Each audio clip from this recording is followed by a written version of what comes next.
जय शिवराय. नमस्कार शेतकरी मित्रांनो, लाडकी बहीण योजनेसाठी या 20 कारणामुळे तुमचे फॉर्म रिजेक्ट होऊ शकतात. ते कोणती कारणे आहेत सविस्तर माहिती या व्हिडिओच्या माध्यमातून मी तुम्हाला देणार आहे. त्यामुळे व्हिडिओ न स्किप करता शेवटपर्यंत पहा. व्हिडिओ आवडला तर लाईक करा, चॅनलला सबस्क्राईब करा. त्यात व्हिडिओ सुरू करूया. सर्वप्रथम मित्रांनो, नोंदवलेले नाव व आधार कार्डवरील नाव यामध्ये तफावत असेल, काही फरक असेल.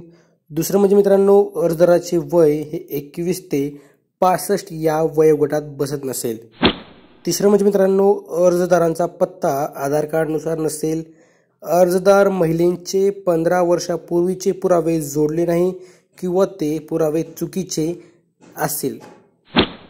यापुढे मित्रांनो, पाचवा म्हणजे जन्म ठिकाण महाराष्ट्रातील नाही आणि पतीचे 15 वर्षापूर्वीचे पुरावे जोडले नाही.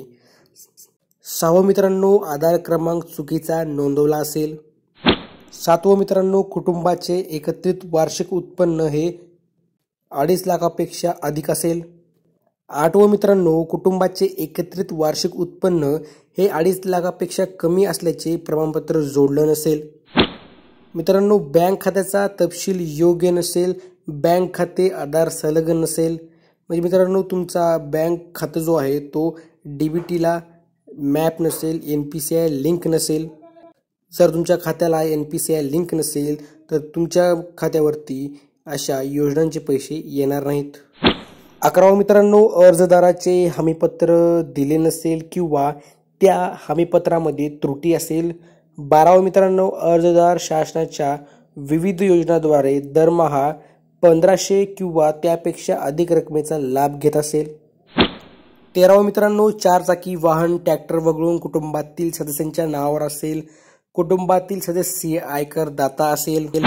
पुढील मित्रांनो, कुटुंबातील सदस्य विद्यमान किंवा माजी खासदार आमदार असतील.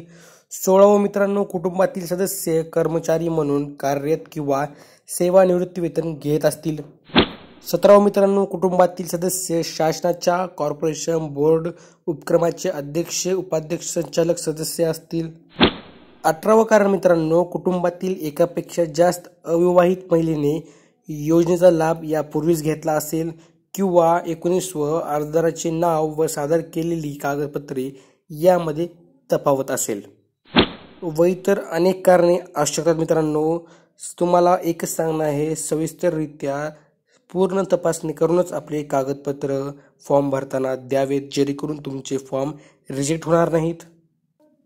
आणि बँक खात्याविषयी मित्रांनो, तेच बँक खाते द्या ज्या बँक खात्याला तुमचा आधार लिंक असेल, जेणेकरून तुमचे पैसे येण्यास काही अडचण येणार नाही.